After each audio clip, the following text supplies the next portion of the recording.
Power star Pawan Kalyan అభిమానులు ఎప్పుడెప్పుడా అని వెయ్యి కళ్లతో ఎదురుచూసిన హరిహర వీరమల్లు చిత్రం మరో 20 రోజుల్లో ప్రేక్షకుల ముందుకు రాబోతోంది. పవన్ కళ్యాణ్ ఇంతకు ముందెన్నడూ చేయని జానర్ని మొట్టమొదటిసారి చేశాడు.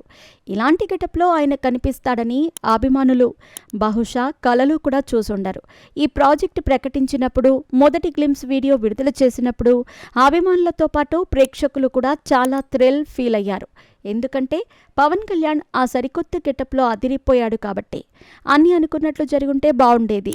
కానీ ఈ ప్రాజెక్టు పూర్తవటానికి ఎంత ఆలస్యమైందో ప్రత్యేకించి చెప్పనవసరం లేదు. ఆ ఆలస్యం కారణంగా కాస్త హైప్ తగ్గిన విషయం వాస్తవమే. కానీ పవన్ కళ్యాణ్ సినిమా అంటే విడుదల దగ్గర పడే కొద్దీ హైప్ సాధారణంగానే పెరిగిపోతూ వెళుతుంది.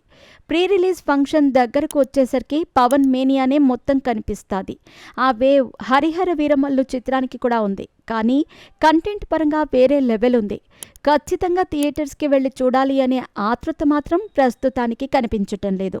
ఎంత వసూళ్లు వచ్చినా పవన్ కళ్యాణ్ మేనియా కారణంగానే రావాలి. ఇకపోతే ఆ సినిమాకు సంబంధించిన ఓవర్సీస్ అడ్వాన్స్ బుకింగ్స్ నేడు మొదలయ్యాయి.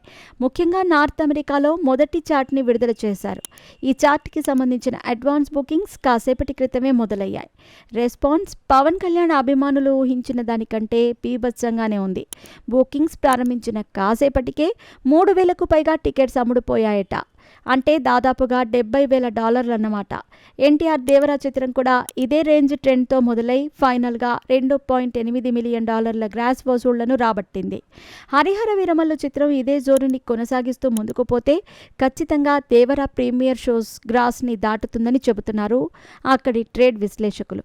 ఈ నెలాఖరున విడుదలవ్వబోయే థియేట్రికల్ ట్రైలర్ బాగుంటే ఖచ్చితంగా ఈ చిత్రం నార్త్ అమెరికాలో ఆల్ టైమ్ రికార్డ్ ప్రీమియర్స్ని నమోదు చేసుకున్నా ఆశ్చర్యపోనక్కర్లేదు.